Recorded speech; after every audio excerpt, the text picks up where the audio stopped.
Hello again, everybody. Welcome to the Backbone Podcast, where common sense still makes sense in a world that is sick and only getting sicker. And today, the Giants put Brian Daboll out of his misery today by firing him early this morning. Now, this was a mission of mercy here. Brian Daboll, if you saw that press conference yesterday, he was depressed. I mean, this is a guy who did not look like he wanted to be in New York anymore. He didn't want to coach this team anymore. And he was relieved of his duties this morning. Brian Daboll's best hope for sticking around beyond this season was Jackson Dart. Jackson Dart leaving Sunday's game with a concussion was the beginning of the Giants' fourth collapse this year by giving up double-digit leads in the fourth quarter. Now, if you blow these games, and listen, you never want to lose games the way the Giants are losing games this year. But your quarterback was playing well. Jackson Dart is doing good things. You're developing this quarterback, and that's what Brian Daboll's job was. He's a quarterback whisperer. He's one of these specialized guys. He could have went into the front office and said, hey, listen, I got this kid. We have a lot of injuries. We're going to do something about the defense next year because the defense, that they have so much talent on that pass rush, that front seven. It's diabolical how they're not getting to the quarterback. It's inexcusable how they're giving up so many points with so little time left on the clock with the personnel they have on defense. But if he had kept Dart under control, making the games competitive and fun, and these games are competitive. They are fun to watch. It's crazy that they're losing games like this, but they are being competitive. You can make a case. Hey, I'm there. I'm going to do something about the defense next year. Just bear with me. But the minute Dart left that game yesterday concussed, the Giant hierarchy, and I believe it was Mara himself, saw that this man is not protecting his quarterback.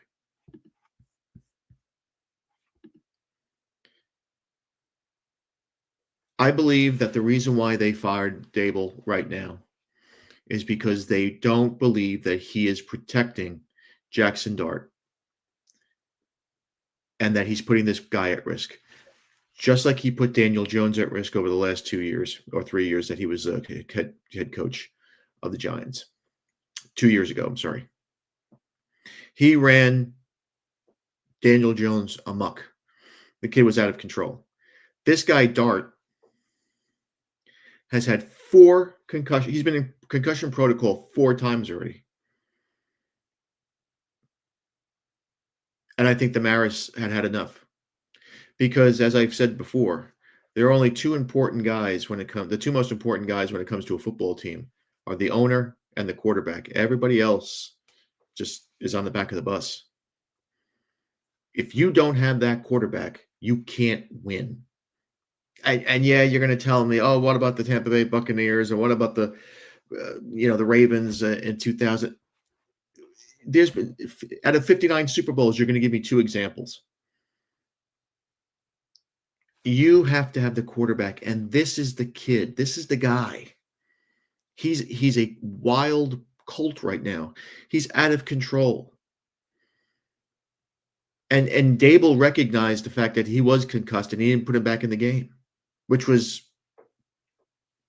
good on Daboll for not doing that. But I don't believe the collapses are what got this guy fired. I think it was the fact that Dart was hurt. They don't want to see him. They don't want to see him rush back. They don't want to see him get hurt even further. That might affect next year. They're trying to protect their guy. This is the guy You're going to see a lot of number sixes in MetLife Stadium next year, and a lot of 44s too. And they're going to protect this guy at all costs. And they don't believe that this coach was the right coach to develop this kid any further because he's just a maniac on the field. He's totally out of control.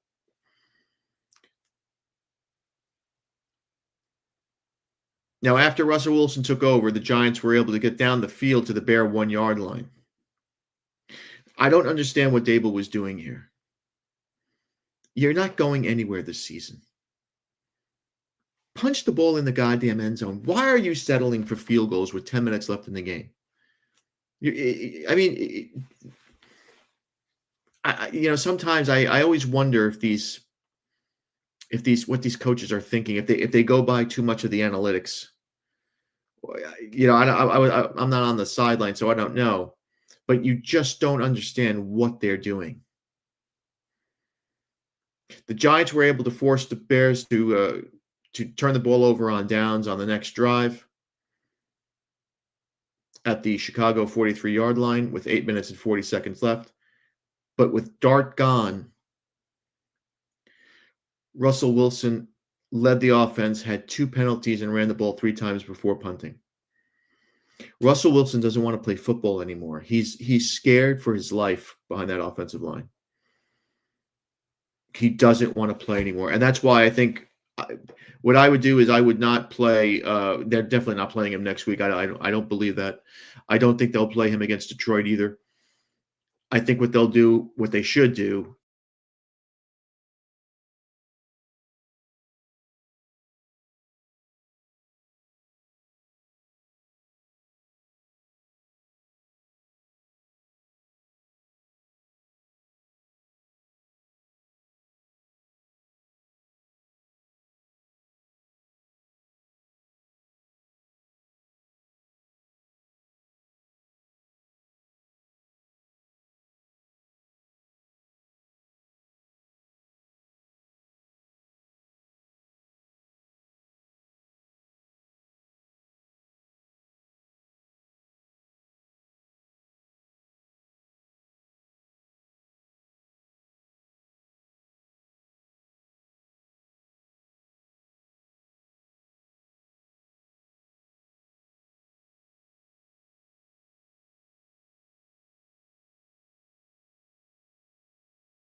What was that?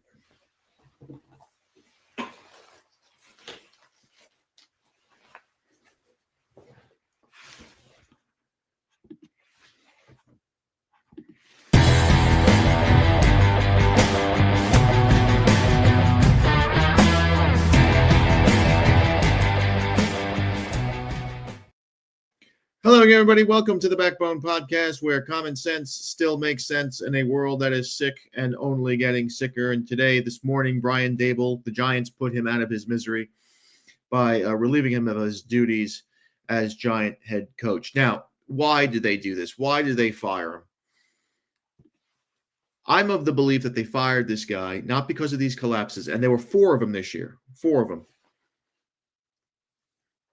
I don't believe it was because of those things. It may have been the final straw, but the nail in the coffin for me, undoubtedly, was the fact that their quarterback Jackson Dart was knocked out of this game because of concussion protocol.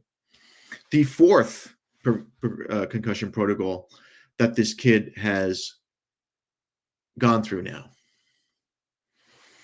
And the reason why I think the Giants and John Mara gave Daboll his walking papers was because of the fact that he is not protecting his quarterback. They saw what this guy did over 2 years with Daniel Jones. They ran him amok. This guy, the minute he leaves, Daniel Jones, the minute he goes to a team with coaching, the Colts are thriving, and he's thriving.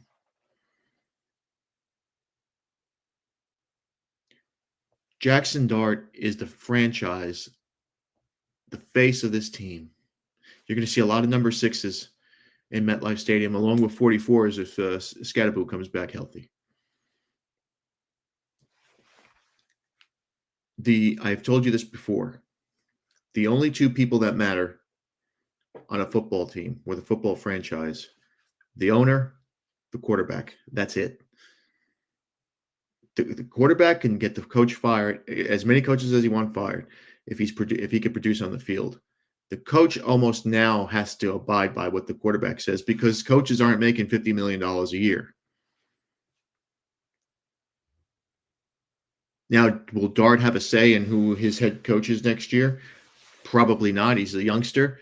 But because of the fact that he's a youngster, because of his ability, the Giants will try to find a coach that can mold this kid and bring him to heel. He is a colt that needs to be brought to heel. He has to be broken and rebuilt up. He risks too much on the field. He takes too many hits. He's irresponsible with his body and the ball when he runs. And now John Mara saw enough when he saw his franchise quarterback walking off the field concussed, and he knew that Brian Daboll wasn't the coach. He was not the coach for this kid. Listen, if you have the type of games, you're losing the type of games the Giants are losing, right? You're 10-2. I'm sorry, 2-10, whatever. But your quarterback is showing promise, and he's doing good things. Daboll would have had a 20%, maybe 30% chance to go into that front office and say, hey, listen, I can get this kid going. I got something here. We have something here. I'm going to fix the defense next year. We're going to get a new defensive coordinator, and we're going to maximize their potential because that Giant front 7, the fact that they give up so many points with so little time left on the clock is obscene. It's absurd what happens. But Daboll made the crucial mistake. He did not protect his quarterback. And the only reason why Daboll had a chance of coming back next year was if this kid produced. And he was producing. He was exciting. They were losing games. But you can, if you're showing improvement at the most important position in the sport, you're giving fans hope. Then, people might I still think they would have fired him anyway. But if they won 4 or 5, maybe 6 games out of the next 7, which is not going to happen now, you give the fans hope, a good taste in their mouth over the holidays. But that didn't happen. And John Mara, I can guarantee you, while he was looking at Jackson Dart all these weeks, he also had an eye on Indianapolis. Because the way that guy Daniel Jones is playing compared to the way he was here under Daboll, it's like it's not, you don't even recognize the guy. 2 different quarterbacks, 2 different players. And I'm telling you that these guys like Daboll, who are specialized quarterback gurus and offensive, systematic bullshit, they don't always make very good head coaches. As a matter of fact, it's almost like 80% that they suck, especially the offensive ones, because the offensive guys only concentrate on the offense. Some of these guys don't even concentrate on the offense as a whole. They only concentrate on the quarterback play. But as a head coach, you must be a delegate. You have to delegate with your offensive coordinator, with your coaches, and you have to be able to do things that an offensive coordinator or a quarterback coach doesn't do. You have to have the proper roster ready for a game. You have to have game management skills. You can't make mistakes of in-game play calling like they did at the goal line yesterday by not going for the touchdown but going for a field goal. That drives people crazy.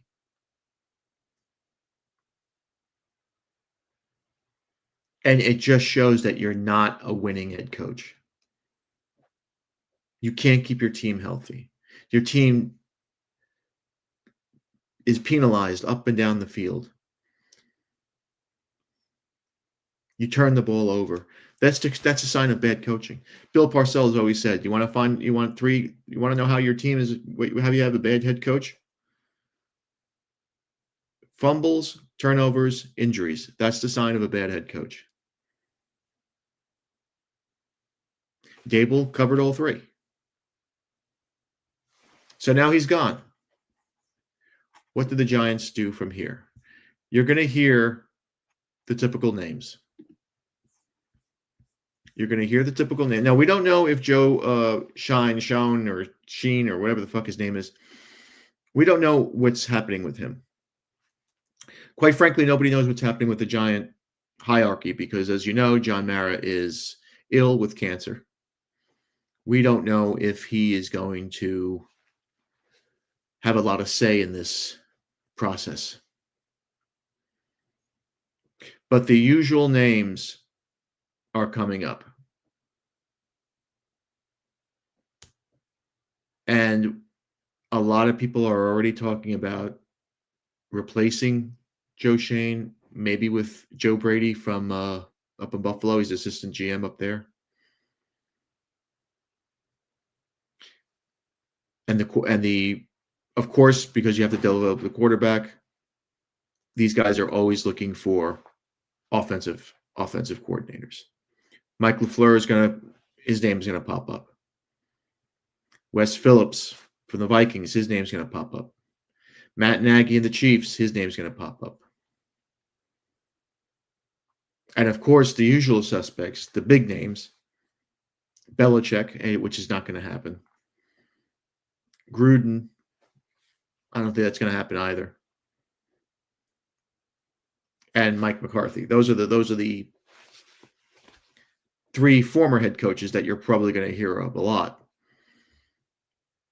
that are going to be up for this job. But now the Giants are a very attractive place now. They have a great defense, even though they're not playing great. And they have the quarterback. And for Matt Kafka, who I don't think should be playing I don't think he should even let Jackson Dart dress for the next 2 weeks. You have to sit him down and calm him down and let him rest. I wouldn't even play him until after the bye. Let him go up against Washington and Dallas. I think they have like they have a couple of easy games in finishing off the season. You want to play him then? Play him then. But for now, don't even bring up Russell Wilson anymore. He doesn't want to play football. He's terrified. He wants to protect himself. Unlike Dart, just put Jameis Winston in there. Let Giant fan let him have a little fun. Wing it. Who gives a fuck if you're not beating Green Bay and Detroit anyway. Just go out there, let him throw his 2 touchdowns and his 2 interceptions and do all this crazy shit with the prayers and this and that. Let him have his fun. But no more Russell Wilson. You cannot put Russell Wilson back on the field anymore. Can't do it.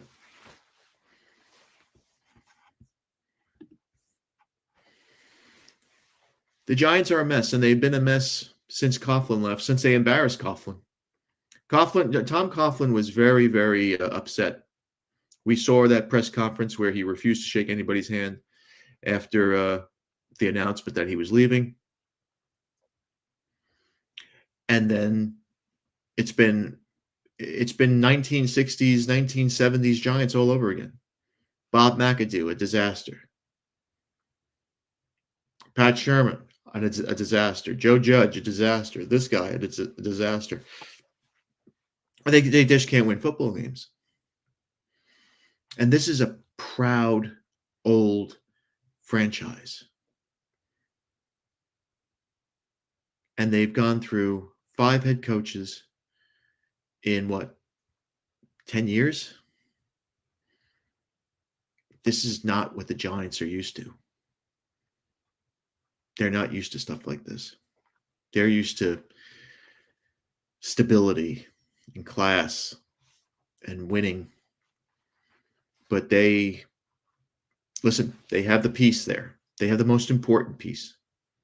They have to get back their superstar wide receiver. They have to get back their very popular, very energetic running back. They have to tweak that offensive line. And they have to get a defensive coordinator in here that will energize that front 7 to attack the quarterback. Why these guys aren't attacking the quarterback, I don't know. But they're just not doing it. They're just not getting the job done under this defensive coordinator. And Daoll made a huge mistake 2 years ago. This is why specialized coaches, I would stay away from them. He could not work with Wink Martindale, who had that defense fucking humming. And he fired him that first year. That was a telltale sign of what Brian Daboll is. Brian Daboll will be fine. He's a very good, like I said, he works very well with quarterbacks, which is very, very important in this league. So he'll find another job. He'll be back in the league next year. But as a head coach, I don't know. If you go to the Giants and you fuck this up with 2 quarterbacks, and those 2 quarterbacks are doing better when you're gone, that says something about you. As a head coach, that says a lot about you. That's something that you may not be able to survive. But we'll see. And it'll be interesting to see who the Giants are looking at. Again, I don't believe it's going to be the 3 former coaches, the Super Bowl coaches. I don't believe it will be any of them. I don't think that Belichick is coming here. Guy's going to be, 75 years old? He's not coming here. Plus the baggage that he has, forget about him. McCarthy, I wouldn't see that either. And I don't think Gruden is coming back to the league, frankly. I think it'll probably be one of the 3 guys I mentioned. Maybe Mike LaFleur would probably be the guy that you would take a chance with. And you know what? You might want to take a chance with a defensive guy. They have the Shula's pretty good. Spags, maybe bring Spags back. Get that defense going.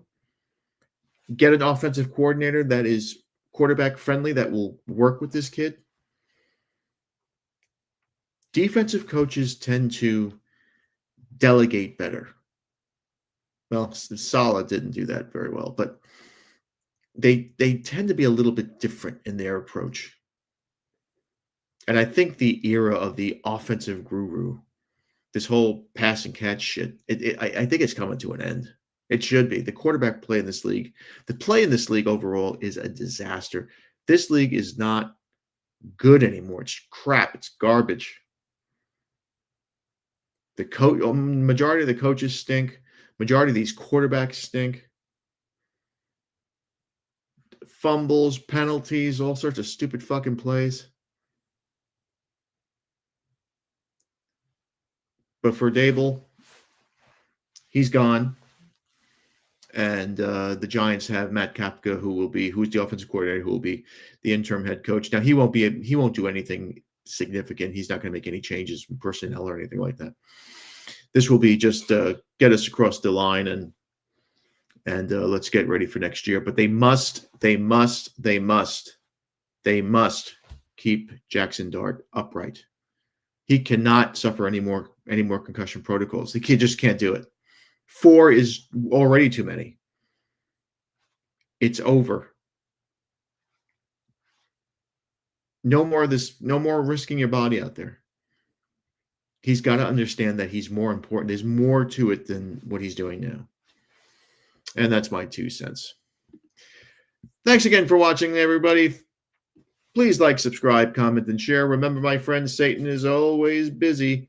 Be a man, have a backbone, because masculinity and common sense are worth standing up for. And remember, if it ends in an ism, it's a mental disorder. We'll see you later.